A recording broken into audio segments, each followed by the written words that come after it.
Hello मु हिजी आमे कुआडे जाऊँ आपण माने भाबुचंती कि आमे जाऊँ नानी घर को कहीं ना आज नानी रिसेप्शन आमे आसिक नानी घर पाखे पहुँची गलु।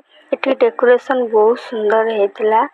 आमे गलु नानी पाखकू माने तांको घर को कैमरा ऑन हबो माने निज फेस टा उठे कैमरा आगो छाड़ो से कथा आमे एबे आसी पहुँची गलु नानी को घरे। तापर आमे टिके बसिलु हमको कोल्ड ड्रिंक्स आन के देले आमे कोल्ड ड्रिंक्स टिके पी देलु। तापर आमे पळेथिलु नानी को देखा करबा को नानी रेडी हे नथले सेमिति नानी थले आमे जांके तांको टिके देखा गलु। देखा करके आमे हमर पळेलु फोटो रील बनाबे।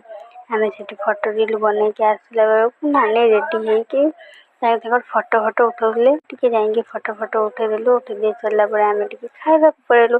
खाइबा तो लेट करी हबनी ना तो आमे टिके जांके खाइ देलु। खाइ दे के आसी के टिके शांति रे बसिलु। तापर हमको डका हला कि घर को जिबा आसो तो आमे पळे आसिलु। एबे मु रहूची जदी मो ब्लॉग टी भल लागितो ता लाइक कमेंट कर देबी। पुणी गोटे ब्लॉग रे देखाबो। एबे मु रहिली नमस्कार।